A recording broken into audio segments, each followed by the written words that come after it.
Hey there, Fourth Trimester listeners. Our program today is proudly sponsored by Family Album, your secure haven for sharing baby photos and videos. Head over to the App Store today, search Family Album, one word, download the app, and start creating a legacy of love, one photo at a time.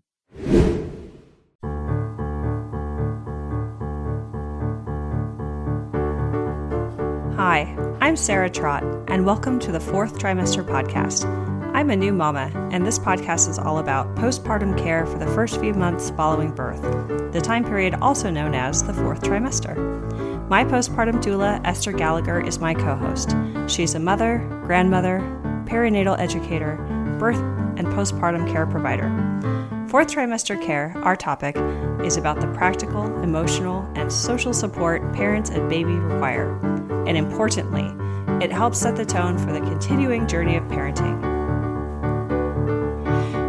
Good morning, very early morning in my case, listeners. This is Esther Gallagher again with our next Fourth Trimester Podcast. Hope everyone's well in the new year.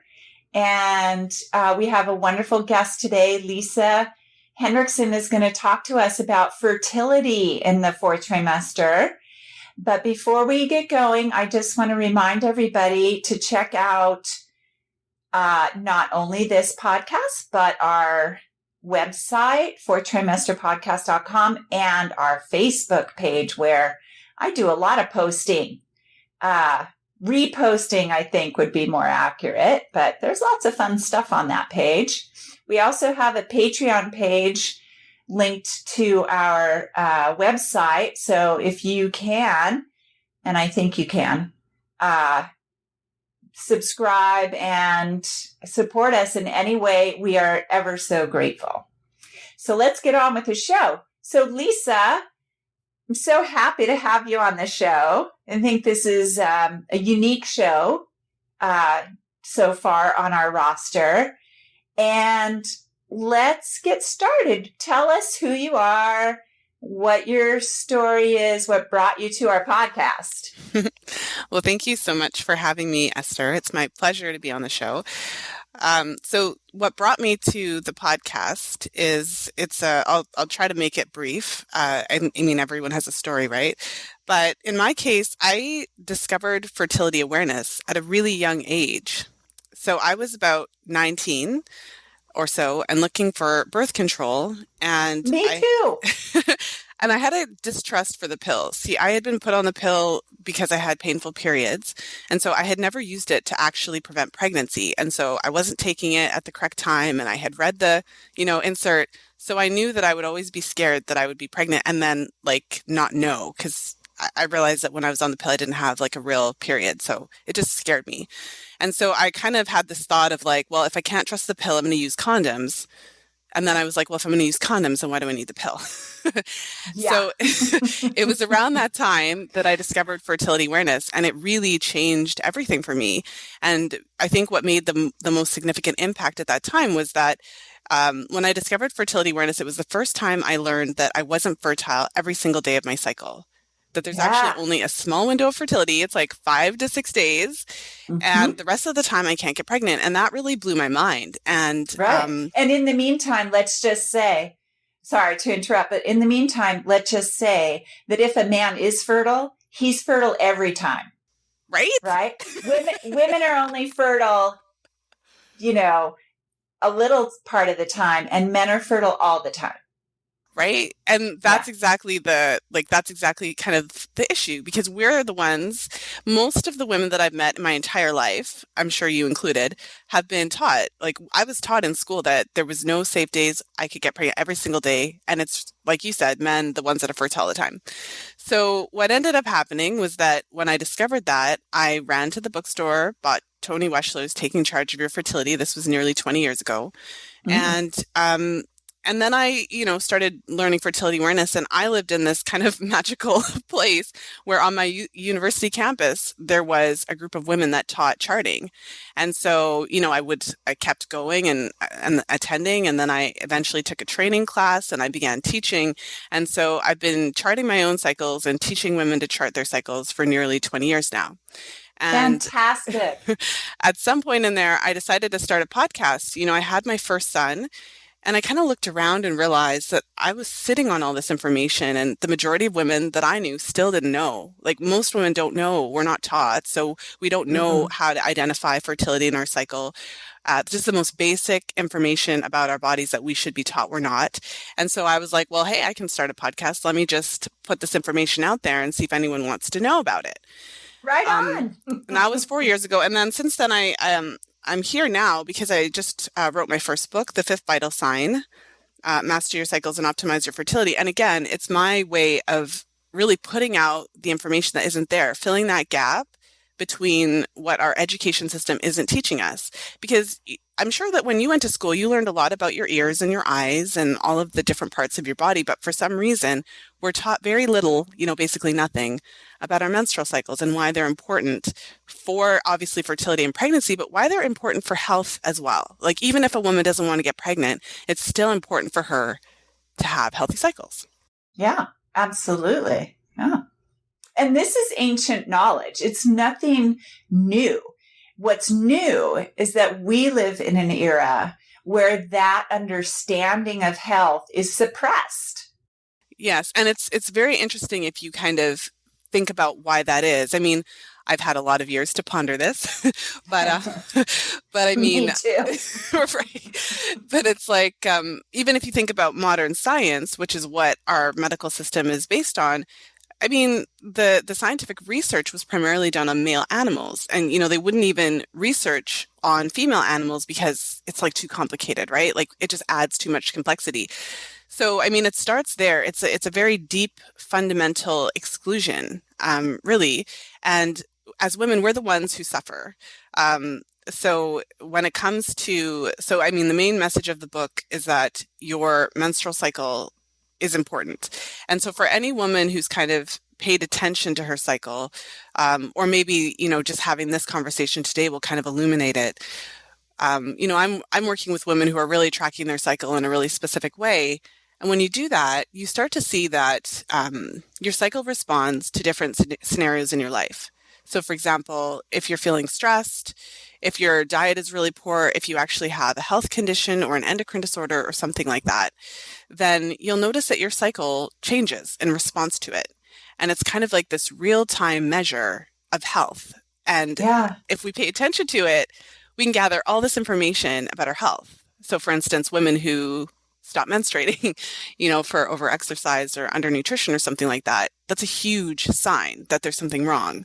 But in our kind of modern world, we're not really taught that our menstrual cycle matters, and almost to the point that if your cycle stops coming, or if your periods are really way too light, or even if your cycles are really irregular, you're kind of just told that that's fine, go on the pill, it'll regulate it, and then when you want to get pregnant, come back and we'll give you some drugs to make you ovulate.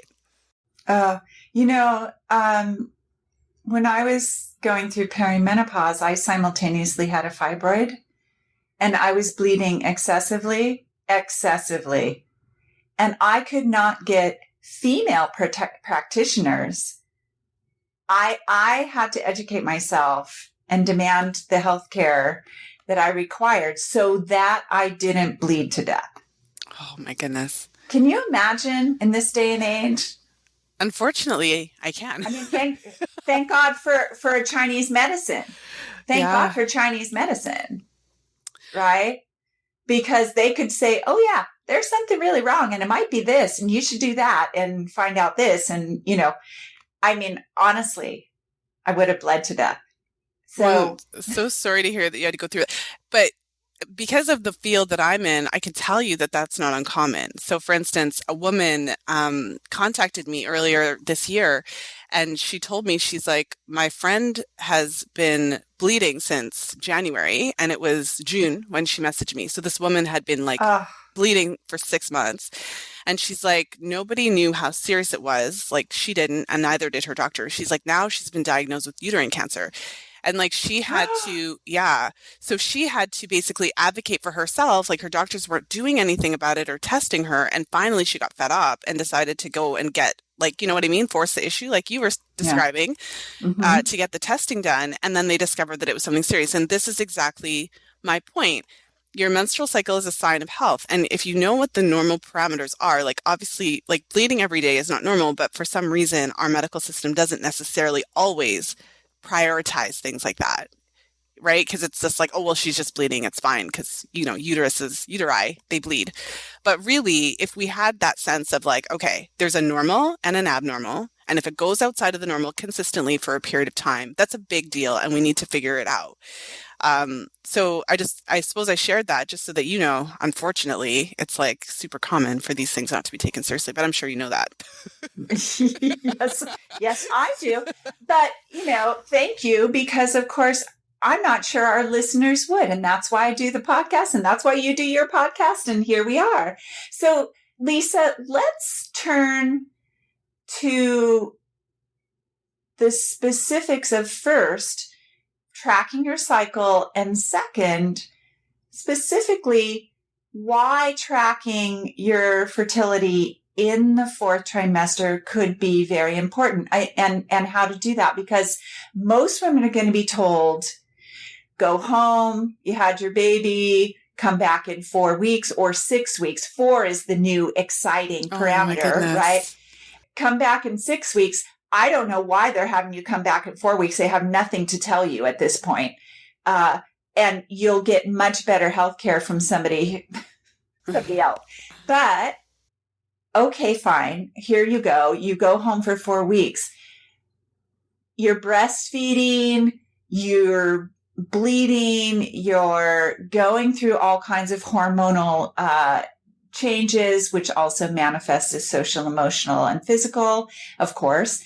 And you're not thinking about your fertility, which is fair to not think of it in those terms. But sometime in that first 3 months, your uterus will heal and recover, your ovaries will go through hormonal shifts, and you're very likely to become fertile. So talk to us about that. Well, yeah, fertility awareness tracking, or just having that sense of what happens. So just to kind of give the overview, in the menstrual cycle, because we're not fertile every day, then what fertility awareness allows you to do is to pinpoint when you're fertile. Mm-hmm. And so as you approach ovulation, so before you even ovulate, your estrogen levels are rising, and that is triggering your body to produce cervical mucus. So a lot of women have experienced it. Some knew about it and some didn't. But for women who may not really have had that experience, if you've ever kind of gone to the bathroom, like because you feel like your period has started, like you feel something wet, and then you go to the bathroom and there's nothing there, that could be. And then also for women who've ever thought they had this, you saw this discharge and thought, oh my goodness, discharge means infection. So you go to the doctor and get yourself tested and it's clear there's nothing, there's no, So a lot of women have had certain experiences where they had their mucus, but they may not have known that it was like a normal and healthy part of their cycles. But so you produce cervical mucus. It has this look like raw egg whites, like clear raw egg whites and stretchy. And then sometimes it also will look like creamy white hand lotion. And that is when you have that mucus, your mucus is what keeps sperm alive for up to 5 days. So that by the time you ovulate, the sperm is there ready and waiting to, for you to conceive. So mucus is the primary sign of fertility. And then also your basal body temperature is another important sign. After ovulation, your waking body temperature, so basically your resting temperature, increases. And if you were to record it in an app or plot it on a graph every day, you would notice that after ovulation, the temperatures are higher than before. And then also your cervical position changes. So just as that general overview, you can actually track when you're fertile in your cycle. And so when you're in the postpartum period, it's the same thing that applies. So before you ever get your first period, like a true period, you have to ovulate first. So a true menstrual period only happens after ovulation. And so what that means is that your fertility is going to return, meaning that you're going to produce cervical mucus and ovulate before you ever have your period. So it's possible that you are going to be fertile before you really have that kind of, sign. Like the period is a sign, but before that, so there's women who obviously have gotten pregnant then before their periods came back, right? Absolutely. So, I think it's helpful to know what factors will impact how rapidly your period returns. Because as you mentioned, some women do have their fertility back within the first 3 months postpartum, but other women don't actually start menstruating again until 8 months or 9 months or 10 months or even a year. Yeah. And so there's a lot of variation there. And basically, I mean, when you've just had a baby, the biggest factor that's going to determine how quickly your period returns is whether or not you're breastfeeding and how much skin-to-skin contact. So there's something called ecological breastfeeding. And essentially, if your baby's breastfeeding on demand, you're not, giving any formula. So the baby's only relying on you for breast milk. If you're doing lots of skin-to-skin contact, that triggers that basically it just triggers the oxytocin, it triggers the hormone prolactin, and that has a suppressive effect on ovulation. We say that estrogen and prolactin are antagonistic. Yes. And so the more prolactin, the more of a suppressive effect that this would have. And so then it really depends. So for a woman who's not able to breastfeed or who is just not breastfeeding, she may get her periods back quite quickly within the second month, the third month after. I think that's really important to know because you just had a baby. Like you're not actually thinking about having your period again when your baby's under 3 months old. But if you're not breastfeeding, your fertility will return, quite quickly. You can anticipate that. Mm-hmm. Irish I mean, twins. there's part of there's a reason why my mom had 4 kids in 5 years. Yeah. And that's because she was told not to breastfeed. Oh, wow. Her breastfeeding was suppressed in her case, as was very common for her generation. Yeah. Yes. Yeah. Oh my goodness. So, therefore, the phrase "breast is best" because we had to kind of bring it back, which is tragic. Mm-hmm. Mm-hmm. So I would say that's the kind of one of the biggest factors. And then as you continue on, so your baby's going to go through various milestones. For some women, when their baby starts sleeping longer stretches throughout the night, or when you introduce solid foods. For some women, that would be when all of a sudden kind of the breastfeeding is a little bit less, or there's like a bit of a stretch between feeds or those types of things. For some women, having their fertility return coincides with those types of things. And for other women, it just kind of continues until, like I said, more like the 8-month or the 12-month mark. I think it's helpful. I did an interview with a woman who mentioned that. I forget what she said. Either it was her or one of her listeners who hadn't had her period back and it had been like 2 years. So I think it's important to note that, if your period hasn't returned between that kind of 12 to 18 month mark, you do want to get yourself checked out. The breastfeeding thing, it does not, like at that stage, it's not the breastfeeding that's suppressing your cycle. And it is possible to have, like any woman at any point in life, it is possible to have other factors that are affecting your cycle. So postpartum is a really, it's you're most likely to have a thyroid issue postpartum, right? Other than any other time in your life. It's very, very common. I'm not saying every woman experiences it, but I'm just saying it's much more common to have certain things happen, such as thyroid. So in addition to every other thing that could affect your cycle. So I think it's important to know, like there is a point at which if your period hasn't returned postpartum, you should actually just get a check and have your doctor look into it. Sorry, you were going to say something. Oh, I was just going to say the thyroid gland is very, very much under attended when it comes to women's health. It's one of those things that's easy to examine, easy to test, and we cannot get healthcare providers to address appropriately. And it causes potentially lifelong, gradual, or sometimes very dramatic damage to women's health. So get your thyroid checked. Get your thyroid checked anyway. I tell my postpartum clients, when you go in for your 6-week check, just get your thyroid checked. Even if everything seems perfect, hunky-punky, it's good to know where you're at with your thyroid. Well, one interesting piece of information that I think is really helpful to center this part of the discussion is that when you get pregnant, within the first few weeks of pregnancy, your thyroid is already required to produce 50% more thyroid hormone. So like immediately upon pregnancy. So for a lot of women whose thyroids were like, your thyroid was okay, but it was kind of like on the border, then pregnancy immediately pushes it out. And even for women who actually know they have a thyroid issue and are on medication, when they become pregnant, again, like that's the time to get it checked again, because often the dosage has to be modified quite quickly. Correct. Yeah. Correct. So, and then postpartum, I mean, there's all these things we could talk about, but pregnancy increases your, nutrient requirements for virtually every nutrient that we know of, including the nutrients that support thyroid function, like iodine, selenium, zinc, all those things. So I think just having that knowledge of like, oh, wow, like pregnancy puts a huge strain on my thyroid. Yeah.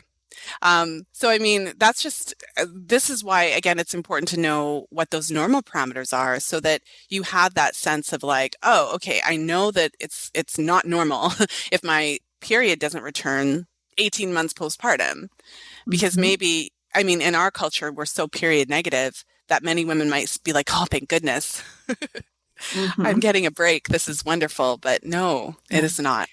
And to circle back around to those nutrients, because as everyone knows who listens to my podcast, I'm, very, very adamant about postpartum nutrition. There's a reason why in Asian cultures you feed a woman seaweed soup and bone broth and, all kinds of important nutrient-rich foods in the fourth trimester. It's so that this doesn't happen. Hey, fellow parents, can we take a moment to reflect on the joyous chaos that is parenthood? You know those days when our hearts swell with love at the sight of our little ones and we're bursting at the seams to share every adorable moment with the world. But let's be real. Some things are better kept in the family, and your loved ones who matter the most aren't always close by, and they might not be that tech-savvy either.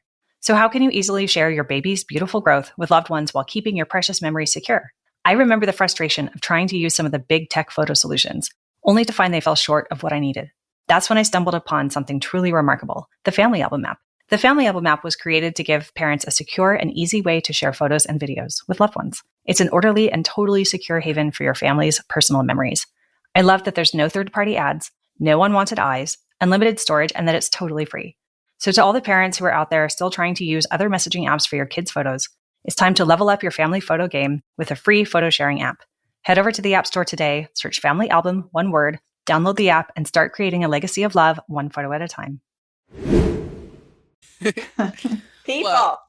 Well, and if you think about it, the way I always just describe it to my clients and is like a metaphor for a bank account. So if you think of your nutrient stores as a bank account, there's no scenario where you're going to go into, 9 months of pregnancy and then, however long you breastfeed, 3 months to 2 years or more. I know I breastfed 2 years or more per child. And that's 5 years, like over 5 years of breastfeeding from, like, there's no scenario where you're going to do all of that. Like your body, it was such an interesting experience, having my first child, because at some point it occurs to you that like, I am your source of nutrition.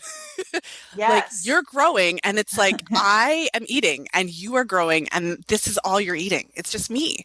So really, if you think about it that way, I mean, the only thing that happens during pregnancy and breastfeeding in many ways is withdrawal. And so of the bank account. And so it's important preconception, obviously, if you're able to do that, to really, build up your nutrient stores. But throughout breastfeeding, especially if you're planning for another baby, you can think of the postpartum period, that fourth trimester, as simultaneously preconception if you're planning for baby number 2 or 3 or 4 or what have you. Yes. Yeah, absolutely. Yes. Well put.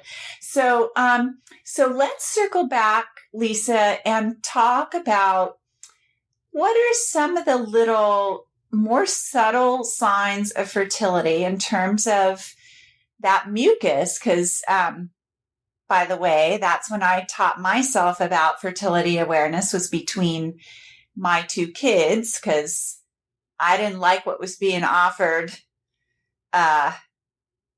in the world to prevent pregnancy, at that time in my life, which was 19 and 20. So what are we looking for in the postpartum period that is the lead up to fertile mucus, which is egg white, raw egg white? So, like, how does our body begin to send subtle signs? Well, I mean, it's not exactly the same in every woman. There's course. two main types of mucus. So the clear, stretchy, I would call that peak mucus. And that's when you're already super fertile. Well, you're fertile technically when you have it, and the reason is because sperm can survive in it. That's the reason it's fertile. Yes. Because when you don't have mucus outside of your fertile window, your vagina is actually quite acidic. Your cervix is closed, blocked with a thick mucus plug that actually, I have all these analogies, right? So like, when I was in my 20s, I went to the club a lot. So I think of it like there's a bouncer at the front. No one can get in. So that's why mucus is important. So for some women, when they approach ovulation, they go straight into peak. For other women, they start to produce some lotion, like it looks like lotion, like creamy white hand lotion. But both types are fertile because the reason, again, is because sperm can survive in it. And when you have mucus, it actually means your cervix is open. So there's like this tiny window. And what we're trying to figure out with this fertility awareness thing is whether your cervix is open or closed, essentially. Like we're trying to figure out if we've got this thing open for business or if it's closed. So when you have mucus, it's open. I mean, there's cases, there are situations where postpartum, some women will actually see a small amount of mucus every day. And that's more a complex situation, but I just want to put it out there. So for example, breastfeeding, when the baby is suckling on you at the breast, it triggers oxytocin. Yes. And oxytocin, I can't say it right, but oxytocin is the love hormone, and it's what we also produce when we have an orgasm. So although anyone who's breastfed knows that it's absolutely not like sexy, it often hurts a lot. But what can happen because it is releasing this oxytocin is that some women will actually produce some arousal fluid. Which is like a physical reaction to this stimulation that's happening and the increased hormones. It's not related to like feeling a certain way. I like to clarify because I've seen some women who haven't yet had children, like, that's because, the breasts are associated with sexual stuff in our culture and all of that. So just to kind of clarify that it's a physiological response. But for some women, that can make it a little bit more challenging for them because they are seeing a certain level of mucus, if that makes sense. Yeah, absolutely. And it can be a little challenging to determine the difference between arousal fluid and your cervical mucus. Arousal fluid is from the vagina, correct? The vaginal area, and even lower in the vulva. Well, when you become aroused, yes, the arousal fluid is actually pushed out of the vaginal wall, whereas cervical mucus comes from the cervix. I mean, if I'm working with a woman trying to determine this, if a woman has the reaction that I'm describing where you're actually producing it because kind of like in response to breastfeeding, then it's going to be situational. Yeah. So it's going to be like when you breastfeed, you're going to see it. With mucus is not situational. Mucus is produced in response to hormones, so it's only going to be present as you approach ovulation. And then the qualities are a bit different. But to answer your initial question of what to watch for and what are some of those signs. So for a woman who's never done any of this before and she's just like, oh my gosh, this is incredible. The first thing to do would be I always, I think of it like as habit stacking. I think there's a book called Habit Stacking. But when you go to the bathroom, I mean, every woman listening, when you go pee, you're going to wipe yourself. So what I'm suggesting is to add an activity to something you're already doing. Like you could call it conscious wiping, or you could just pay attention while you're wiping anyways, but you want to start wiping. And when you're wiping, you're going to wipe like from front to back, like for some women, that's kind of awkward. You got wipe from front to back, and you're going to wipe across your perineum. And that's the little space of skin between the vaginal opening and the anus. And as you wipe, you're going to basically feel either it's going to feel kind of dry, or it might feel a bit smooth, or it's going to feel like super slippery. There's only 3 options. It's going to be one of those 3. And what happens is as you approach ovulation, when you're producing your cervical mucus, you'll start to notice that it actually feels quite slippery. So if anyone's ever gone to the bathroom and you wipe and it's like, phew, like I always say, like the hand hitting the back of the toilet, or you're wiping and it's like there's something there and you end up having to like wipe several times to kind of like, you know what I mean? Dry the area. So that would be that's the sign, like that's the kind of first sign that you, and then when you look at your toilet paper, you know, if you pull off some stuff that's stretching, between your, I mean, not every woman has like a large amount, but pregnancy has been known to improve mucus production. So it is very possible that even for women that weren't necessarily noticing a lot of this before pregnancy, after pregnancy, they might actually start to see like good, significant, like much, like, you know what I'm saying, more than they were seeing before. Yes. So that would be the first sign to watch for. And also some of the subtle signs. I mean, don't you think it's funny that a woman would conceive like so soon after pregnancy? She's so busy, the baby's up, she's probably not necessarily having sex all the time. So around that time when your fertility is returning, you know, your libido is probably going to be up. And what's interesting is you might find your partner more attractive, like you might be more likely to have sex with your partner around that time, but your partner on the flip side like catches your pheromones, whether he's aware of it or not. And so your partner is actually more likely to be like on you. Because I always think that's interesting, right? Because I've spoken to so many women over the years. And it's like, we only did it once. Well, yeah, you did. You did it like around that time because you Mother did it Nature's trying to get you pregnant. Yes. So, like that's something to watch for, depending on how kind of in tune you are with your libido and all of that. Like that would be when you actually feel like, I'm not just constantly receptive. I like want it now. And not every, again, I always feel like the need to qualify, like not every woman is like, you know, it's not the same. Every woman's experience is not the same, but I've been around this field long enough to know that that is actually a thing. And a lot of women really resonate with feeling it more in that time. So if you notice all of a sudden that libido's coming back and you start to see that clear, stretchy mucus, or you start to feel that kind of like it's different. Like if you actually try to wipe pay attention every day when you go to the bathroom anyways, when you notice a shift, like a change into this more slippery type, like that is your sign. And that's why you can get pregnant before your period ever comes back. So for a woman who's kind of doing this and noting it, maybe she, you know, downloads a charting app or something like that and is kind of playing with this for the first time. If you do notice those signs, and then you notice that the mucus kind of goes away, so kind of goes back to dry, or like you're back to kind of what it was before. And then about, you know, 2 weeks later, you get your period, then that's what it is. Like that's a way to confirm ovulation. Yeah. And I just want to circle back around and make this comment. You know, I used to be so analytical about the mucus. And I had a fundamental misunderstanding. I thought if I was seeing sticky, tacky mucus, that I was in the quote unquote safe zone. And I realize now I'm talking to you, Lisa, all these years later, 40 years later, that actually the fact that I was seeing the sticky, tacky meant that it had exited my cervix, because it was now being replaced by not the bouncer, right? The bouncer had left the building. Yes.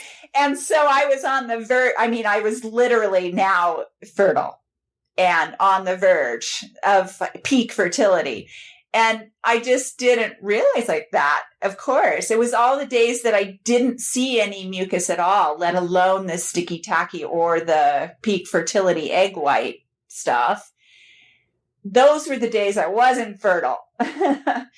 And as soon as I started to see the sticky tacky that then became more lotiony and then became egg whitey and then fell off, stopped, like that was my cycle, my personal cycle, right? I went through the whole trajectory every month, not realizing that, okay, well, if I already see sticky tacky, we're about to be in the zone, like now. So yeah, it's interesting to track it. Of course, I was also tracking my temperature, and that was more, that was giving me other indicators that go along with all this. Well, that's a really important point. I think, as a fertility awareness educator myself, I do see the benefit and value in, working with somebody, even just for a short time, to make sure you're clear on these facts, especially when you're trying to avoid pregnancy.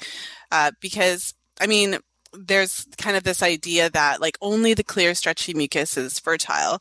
But since I've been doing this for a while and I've seen so many women's charts over the years, you can get pregnant on a day where you have mucus that looks like hand lotion. I've had clients that I've had a few clients that didn't produce peak mucus for a variety of reasons. There's a few different reasons that can interfere with your cervical mucus production. And they were conceiving with their non-peak lotion type mucus. So it's really helpful to, because at the end of the day, the reason that the mucus might be cloudy and lotiony as opposed to clear and stretchy could be just related. There's different types of mucus, and it could just be related to how much of a certain type of mucus that you're producing. As the mucus, your cervix is kind of like at the top of your vagina. So as you produce cervical mucus, it kind of runs down the walls of your vagina. So we also have vaginal cell slough, and as the mucus kind of runs down the walls, it can kind of accumulate that. And so for a woman who's seeing, clear, stretchy, she's stretching it all between her fingers, she might also just have a larger quantity. So it's these are all nuances. So for a woman who is trying to use this method as birth control, what the research tells us is that when used correctly, it is up to 99.4% effective. And that particular study, they had a group of women who were trained by instructors in the symptothermal method, meaning they were trained to observe their mucus and cervical position in addition to their temperature. But because they were trained, like they know the rules, they were taught a specific method, and when you're taught a specific method and you know the rules, there's no like gray area, because it's either a fertile day or not. It's very like cut, set in stone. And when you have that type of awareness, then you're able to really use it effectively. When you're not really clear on those details, and then you are having sex on some of those days where you're just seeing a little bit of lotion, then pregnancies will happen. Yeah. And, or won't happen because you're not maybe necessarily, maybe you're somebody who, if you're looking to get pregnant, needs a much better awareness of all of this, to dial that in, I think. Well, and it's interesting because so you would think, it only applies if you're trying to avoid pregnancy, because if you're trying to get pregnant, of course you're going to get pregnant. But there's a lot of things that women do that, so there's all kinds of it, like pregnancy, fertility challenges. That's a huge topic. And so obviously timing is one factor, but it's not the only factor. There's lots and lots of factors that can contribute to challenges conceiving. But as far as the timing is concerned, we live in a culture that, we teach our girls that the menstrual cycle is always 28 days long, and that you're always going to ovulate on day 14. And you have doctors telling women to have sex between days 12 and this and that of their cycle and all that kind of stuff. But what really happens in like actual women, because we're not robots, is that ovulation in a healthy cycle can take place anywhere from days 10 to days 23. That's a big range. And so if you are actually like, okay, I'm having sex on day 14 and blah, blah, blah, you could be accidentally using fertility awareness for birth control. Yeah. And that's the difference between the so-called rhythm method and fertility awareness. Okay. That's the difference. One was invented by men. And the other was discovered by women. Well, who paid attention to bodies, women's bodies. Well, for what it's worth, there is a man named Dr. Eric Odblad who spent his entire career studying cervical mucus. And so good for him. In my book, I have an entire chapter on cervical mucus, because I could go on about it for days. It's fascinating. But the kind of the basis, so I'm not trying to discount us as women, our role, but I do want to kind of acknowledge, like, I think it was just a time, right? Like this man was doing this work in, I think it was like the 50s. Like he's been around a long time. But basically, I mean, his work on cervical mucus, no one else thought to study it and look at it under a microscope and classify it into all the different types of mucus and talk about what each type does and all the functions. Like it's really, really fascinating. And his work is the foundation and basis of the way we understand mucus, which is really interesting, but absolutely. So with the rhythm method, it's like, okay, we're going to try to figure out when you usually ovulate and assume that you're always going to ovulate around that time. So it's very much this like, okay, as long as we figure out what date that you ovulate on, you just have to have sex on that day. But what the biology actually is behind like the way that our bodies actually work is that, it's not that it's not helpful to have sex on the day that you ovulate, but that's not the best thing. Like it's not the best strategy to try to like find ovulation day and only have sex on that day. The best strategy when you're trying to get pregnant is to have sex when you have mucus, because you don't need to have sex on ovulation day if the mucus keeps the sperm alive for 5 days. Right. Yeah. Like you can actually have sex 5 days before you ovulate then, theoretically. And then because the mucus keeps the sperm alive, by the time you ovulate, the sperm's already there. So it's kind of shifting that fundamental understanding of our bodies. Our understanding is based on all of these kind of dogmatic principles that fit nicely in a pregnancy wheel. Right? Yeah. What was the first day of your last menstrual period? Okay, well, let me just grab the wheel. And okay, so that means but how many women ovulated on day 21 of their cycle and are therefore a week later, according to their pregnancy wheel, and having to have doctors tell them that there's something wrong? So there's so many different functions and facets of fertility awareness, from even up to and including timing your due date correctly. Mm-hmm. Yeah. All of the above. Yes, absolutely. And let's just, as we're finishing up here, let's just remind people that, if you're trying not to get pregnant in the fourth trimester and beyond, barrier methods are your friend. They are. Being aware of your fertility is really great. You want to be, growing that awareness during this period. And if you're going to have sex, and want to prevent pregnancy, it's probably a good idea to use a barrier method. Right? Well, and because there's so many complications for women, potential complications for women in the fourth trimester if they decide to do, what people do, which is to use a hormonal method. I just want to say that out loud. We can't go into why and how and when right now. Perhaps Lisa will graciously come back and we can talk about that. But it's complicated to take estrogen while you're breastfeeding. It's complicated. So if you're not going to do that, you will need to understand that it's a good idea to have a barrier method handy. But what's your response to that, Lisa? Well, I just wanted to, we've been talking about fertility awareness and how you can use it for birth control. And so for women in the postpartum period specifically, I think it's important to kind of acknowledge a few things. The first thing is that if you're just learning fertility awareness for the very first time and you've never charted your cycle before, the postpartum period is a bit more challenging because it's actually a special situation. Like when you're cycling naturally, you're going to have your period, and then you're going to have kind of like an approach to ovulation where you have some dry days and then you start seeing mucus and then you're going to ovulate. And then, 2 weeks later, you're going to have your period. So there's a cyclical nature that helps you to understand your cycles. When you're in the postpartum period, this cyclical nature is on hiatus. And so what you're doing is really, you're trying to watch for that first ovulation, which is it's not impossible. It's definitely doable.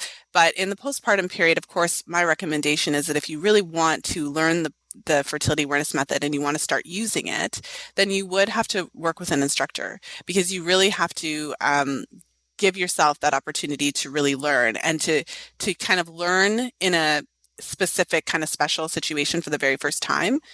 is a bit challenging. And there's a few. And learn how to stack those habits so that you're being just giving a light awareness to your body, an extra light awareness to your body every time you go pee. Yeah, but that doesn't mean you can't take the opportunity to really start understanding and learning about the method. Because once your period does return, then you will have cycles, and then you'll have the opportunity to really understand how it works. Mm-hmm. Yeah. And just to circle all the way back before we say goodbye today, this is information that informs your health as a woman, your greater, broader health as a woman. So beginning to add this awareness is potentially life-saving. Mm-hmm. Yeah. Thank you so much, Lisa, for coming on the show today. As we both agree, we could talk for hours on this subject. Do you want to give our listeners a contact point for you? Well, yes. For the listeners who've enjoyed this conversation, you can actually download the first chapter of the book for free. The first chapter is all about why the menstrual cycle is important for health and why it is the fifth vital sign. And so you can get that over at thefifthvitalsignbook.com. And so you'll see it right there.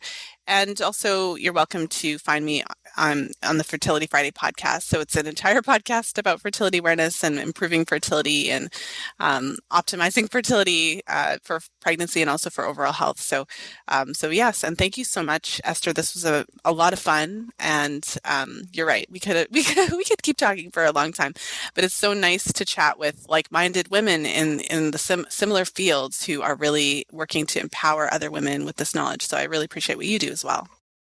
Thank you so much, Lisa. Well, thanks everybody for coming to listen again today. And if you just started listening to our podcast, go to our website, fourthtrimesterpodcast.com, where you'll get to kind of get an overview of every past podcast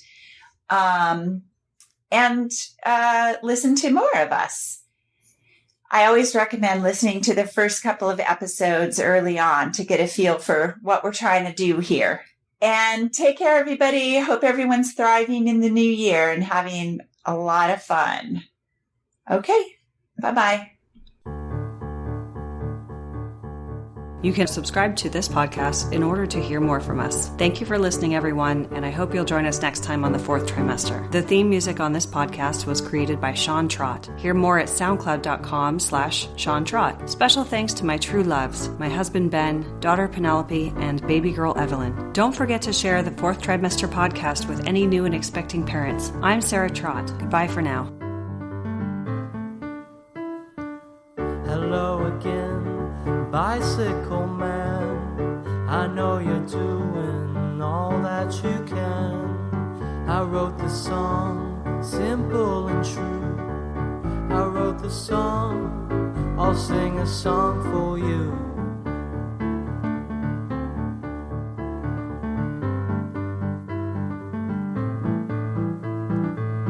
You got your wheels, you got your gears.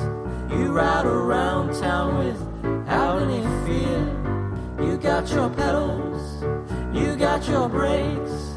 You always wear your helmet for safety's sake.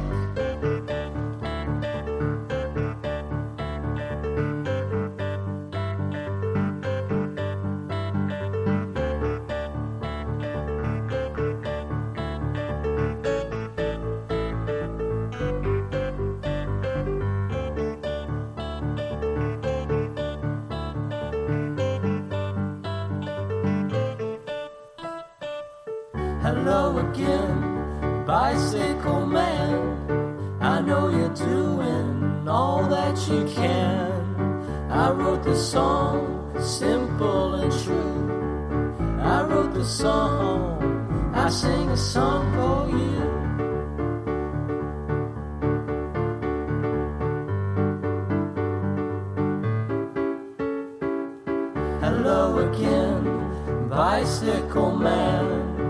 I know you're doing the best that you can. I wrote the song, simple and true. I wrote the song, I sing a song for you.